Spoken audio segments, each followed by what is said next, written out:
appréciation tamit ngay indi ci wàllu boobu. xam nga Jeune Afrique.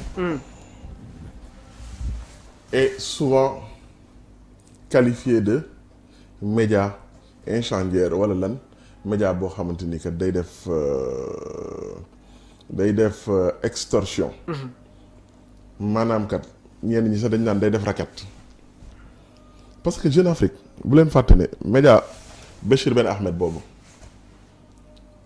c'est vrai que un Africain moo ko créé. mais ñoo ngi koy édité à partir de Paris. D'accord. te liñ leen tudd. ci ay njuuj njaaj. wala ci ay pratiques. peu orthodoxes. dafa bëri. On se souvient de l'épisode de Dadis Camara. Dadis Camara, waaw. Cheikh Yérim Seck. boobu Cheikh Yérim Seck il était en Jeune Afrique. Jeune Afrique, oui.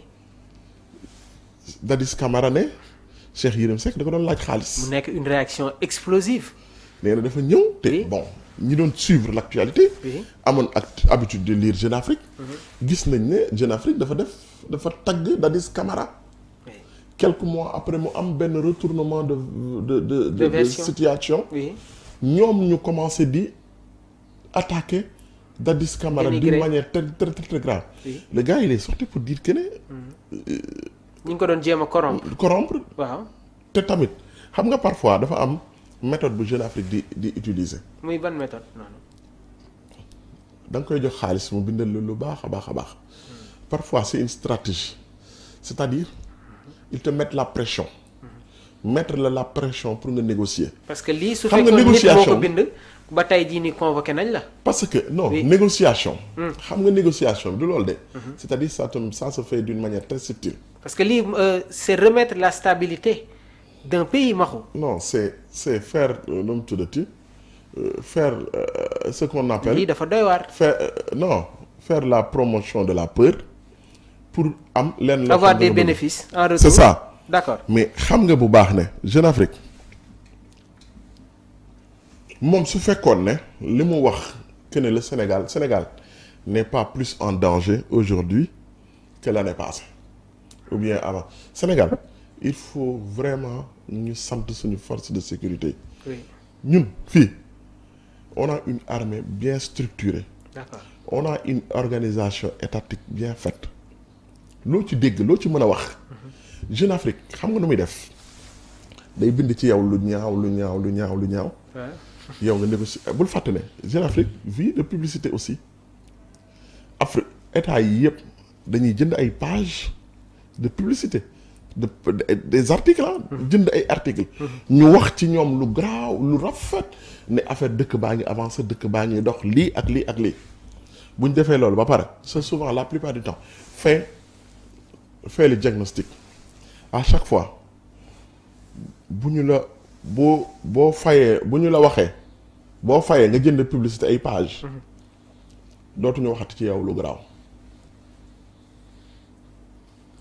ça veut dire que ñoom seen ut koom moom mooy conditionner souvent seen ay articles c'est des articles yoo xamante ni da ngay gis ne c'est des articles téléguidés ñoom ñoo ko créé juste parce qu'ils veulent mettre la pression sur un État pour avoir après des bénéfices retour mais Sénégal amul benn risque boo xamante ni kat bu bees la par rapport ak risque yi fi mosoon am te ba yi fi amoon yëpp wax gàcce ngalaama suñu armée bi ñoo ngi sécuriser les frontières. Exactement. La sécurité intérieure la gendarmerie et la police. ñoo ngi koy liggéey ni ñu ko war a liggéey amoo loo leen mën a war a xas. Très bien nous allons continuer toujours Maxu suñu actualité toujours dans les divers ñu ñëwaat tamit ci beneen dossier muy l'affaire Badara Gadiaga gannaaw ba ñu annoncé woon une plainte du CICES contre le chroniqueur Badara Gadiaga jamono ji nag gis nañu de vives réactions épinglées dans un rapport datant de 2017 pour l'usage présumé d'un faux diplôme du BFM lors de son recrutement. Gadiaga est aujourd'hui visé par une procédure que certains considèrent comme tardive et politiquement orientée. Ki nga xamante ne nag moom mooy maître Oumar Youm, ancien ministre sous Macky Sall, se distingue par sa fermeté. Dans une sortie remarquée, moom mi ngi fustiger la démarche. Celui qui a intenté l'action de la plainte doit être arrêté. Il faut être sérieux. Comment aller dépoussiérer un rapport de 2017 pour ça?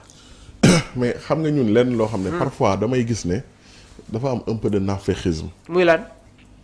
xam nga ñun ñëpp on a toujours dénoncé l'utilisation de moyens d'État pour faire pression sur des adversaires politiques. D'accord. Est-ce que yaa ngi dégg bu baax. kon yow da nga jàpp ne que lii c'est une affaire politique. Si Badara Gadiaga était de Pastef. oui rapport bi duñ ko génne. rapport bi duñ ko génne. duñ ko génne dañu waxante dëgg rek si Badara Gadiaga était de Pastef rapport bi du génn. mais Maxu tey jii on loolu laa jàpp parle de falsification quand même. non loolu laa la wax dama ne. waaw loolu laa dama ne la. neewuma. Cour des comptes la waaw. neewuma falsifié wul. oui. mais dama jàpp ne cette plainte là. elle est motivée par une guerre politique. loolu on est d'accord ñun ñëpp te ñoom sax d'accord nañ ci. ça veut pas dire que dama jàpp ne Badara Gadiaga falsifié wul wala falsifié na loolu leneen la pour man sax li ma gën a jàpp sax moo gën a garaaw dama ne. Badara Gadiaga dafa war a leeral. d'accord. dafa war a leeral non dafa war a leeral. parce que cette accusation ça doit faire plus d'une année. oui. gars yi ñoo ngi wax lii ak lii ak lii. mais parce que est-ce que tey jii nii. waaw léegi. tu attends une réponse venant de Badara Gadiaga parce que boobu ba tey. ñu ngi siy wax mais indiwu si benn réponse. non oui pendant qu'on y est. oui pendant qu'on y est. waaw. am na rapport 2016. oui. bu dee warul dugg des études. rapport 2016 rapport 2015 bëri na ñoo xamante ni dañoo noppi ñemewuñu wala gisuñu ne dañu war a critiquer le régime wala considérer ñu leen comme des adversaires politiques. Pourquoi ñooñu demoon ñu dépoussiérer ces rapports là pourquoi celui de Badara Gadiaga c'est parce que Badara Gadiaga day xeex ak ñoom du loolu bu xeex amul woon kenn du tijji rapport boobu pour man li ma gën a jàpp sax mooy. rapport yëpp dañ ko war a tijji mais warul doon réouverture ciblée. mais est-ce que tey jii nii le problème se situe pas au niveau de la falsification d'un document Maxu. déedéet loolu tamit problème la. oui mais tamit l'utilisation de moyens d'État. pour régler est-ce que sax du foofu lañ ko war a orienter. dama ne. oui loolu loolu dama ne. déedéet boo waxee loolu rek te waxoo lële tamit dafa garaaw. parce que tamit grand ñun ñëpp dañoo dénoncer kilifa bi gars yi di utiliser la justice nii pour régler son compte ñun ñëpp dañoo jàpp ne kilifa dafa nekkoon un adversaire politique moo tax. loolu yëpp est-ce que yaa ngi dégg bu baax. d'accord tey jii on est en train d'utiliser les moyens d'État li mu def na ko yoon la wala du yoon loolu leneen la mais dañuy utiliser moyens d'État pour régler des problèmes politiques yoo xamante ni dama jàpp ne nguuru Macky Sall dañ ko doon def ñii tamit waruñu leen seetaan ñu koy def est-ce que yaa ngi dégg bu baax man neewuma kenn warul dindi mais nañu wax rek su yàlla tax si Badara Gadiaga faisait les géloses de Pastef tous les vendredis sur jàkkaarloo. rapport bi kenn du ko dépoussiérer. donc yow tu es en phase ak kàddu yi nga xamante ne moom la maître Youm yëkkati sur cette affaire là. wax na dëgg il faut que ñu oser wax dëgg Badara Gadiaga man ba wax dëgg yàlla dama jàpp ne Badara Gadiaga bu nekkoon Pastef wala muy attaqué mën nga bañ a d'accord ci li muy wax lu bëri yoo xamante ni teg ko fedd man combien de fois laa taxaw fi attaqué Badara Gadiaga mais grand waruñu utiliser les moyens de l'État pour régler un problème politique ma jàppale benn affaire lu leer nañ. Macky Sall. waaw ba muy utiliser l'affaire de la caisse d'avance. pour régler la situation de Khalifa Sall. mais Khalifa Sall durant le procès dañoo prouver que ne il a fait de la malversation dañu ko wane dañ ko prouver devant la barre dañu ko wane mais loolu empêché wul ñu ne Macky Sall dafay utiliser les moyens d'État pour régler un conflit politique parce que bu doon moom rek moo ko def ñeneen ñoo ko def mais tey jii grand Badara Gadiaga nu mu tuddati Macky Sall ni mu def ak nu mu tudd Khalifa Sall. oui il faut regarder quelles sont les motivations. ñun ñëpp on est unanime. oui. les motivations c'est régler un cas le cas d'un adversaire politique. D'accord. loolu la rek et man je trouve pas que c'est de bonne guerre parce que pour dire vrai Badara Gadiaga depuis daaw moo ngi wax terewul parce que résultat yu baax yi muy am moo ngi koy am gis nga dafa am loo xamante ni gis nga les voix discordantes. La démocratie dafa war a permettre régime di ko déglu. mais est-ce qu'il ne doit pas y avoir tamit une nouvelle forme de politique parce que comme ni may tàmm di ko waxee tout le temps il faut respecter les acquis démocratiques il faut respecter la liberté d'expression waaye tamit la prise de responsabilité c'est quelque chose de fondamental tamit. par rapport à quoi. sur peut-être kàddu yi nga xamante ne tey jii nii. waaw loolu on est d'accord. oui gis nga dama ne man. waaw dama ne. man fii laa taxaw ma ne d'accorduma ci Badara Gadiaga ba muy wax ak Amadou Ba pour man ma ne la dafay wane faiblesse su Badara Gadiaga parce que bu ñuy wax ki njëkk a saaga la plupart du temps. moom moo nekk en position de faiblesse te Badara Gadiaga daf ko wan face à Amadou Ba.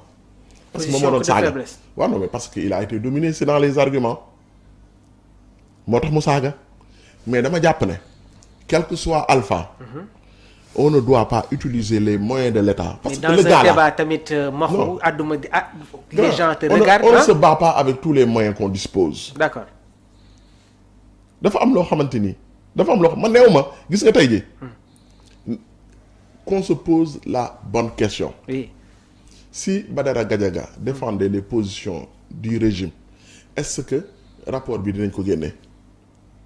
La réponse est évidemment non. mën nga ko tontu te ku wét. ak sa akulaay taala di nga xam ne Badara Gadiaga bi. oui. bu doon day défendre Pastef kenn du génnewaat rapport bi. léegi autre problème bi mooy tey jii nii pour avoir un poste est-ce que war nañu dem ba di brandir wala ngay exposer ay documents yoo xamante ne amul une certaine véracité. non non dama ne la loolu. ku ko def it waroo ko def. parce que man foofu laay orienté. man gàtt man nekkuma sax man nekkuma waa pourquoi léegi. il a fallu à ce que ne Badara Gadiaga xam nga nit ki man d'accord naa Badara Gadiaga. ça fait 1 an rapport boobu yàgg na. oui yàgg na. pourquoi bi mu commencé di wax yenn wax yi ba pare. ñu koy door a mën a génne. gis nga pour man il faut de l'élégance politique. D'accord. Néanmoins deful encore une fois il faut que je reprécise mes pensées. Mais je parle sur les motivations de cette plainte-là. Motivation plainte boobu. mooy gars yi dañuy gis Badara Gadiaga comme un danger. Comme un danger. Comme un danger, comme quelqu'un qui les attaque de toute façon. Et ils sont soit à l'aise ci Badara Gadiaga wax ci ñoom loolu kese la du leneen man loolu d'accord ma qu'on utilise les moyens de l'État pour régler pour régler le cas des adversaires politiques d'accord ma ci. Très bien Maxu ñu continuer ba tey suñu actualité donc yéen a ngi seen actualité bi di si seen émission bi di round-up de l'actualité ñu ànd si ak Maxu Mandela donc muy faram-fàcce rek lépp luy jëm si tolluwaay réew mi Maxu on enchaîne avec la justice ce vendredi 2 mai 2025 assemblée bi ñoom jot nañu dindi maanaam kiiraayu député yi di Moustapha Diop ak Salimata Diop Ndeye Saly Diop Dieng. La décision intervient après l'ouverture d'une enquête judiciaire initiée par le parquet général près la cour d'appel de Dakar suite au rapport de la Cour des comptes sur la gestion des 1000 milliards de francs CFA alloués à la lutte contre la pandémie de Covid-19. Les 2 députés anciens ministres sous le régime du président Sall font partie des premiers responsables politiques visés par cette enquête. Donc la levée de l'immunité parlementaire nag jamono ji ibbi na ab yoon à une enquête approfondie afin de déterminer la gestion des fonds destinés à la crise sanitaire waaye tamit gis nañu prise de parole bi nga xamante ne le garde des Sceaux jot na ko amal bi mu nekkee ci biir hémicycle bi sur les dossiers yi nga xamante ne jamono ji tegu na ci kaw Moustapha Diop ak tamit Salimata Diop Maxu nan ngay jàngatee tamit voilà levée immunité parlementaire bi. Non pour man ah. tu l'avais expliqué voilà des choses. Exactement. Pour man il faut que tamit ñu nangu tamit ne yoon du pour baadoo la rek. Oui. yaa ay ñoom baaba am dégg nga ñoom woo nañu. il ne doit pas y avoir de discrimination ni de favoritisme. pour man. oui yenn dossiers yi boo ci taxee tous égaux devant la loi. non yenn dossiers yi boo ci taxee mais la moindre des choses néew ñun yaay def mais yoon da la war a déglu. loolu c'est le minimum. il faut que ñu déglu leen laaj leen ñoom sincèrement xaalis bi. fan la dem bu dee defoo dara amoo looy ragal. bu dee defoo dara. amoo loo ragal. mais bu fekkee nag yow. pourquoi ñu war a demande ñu war a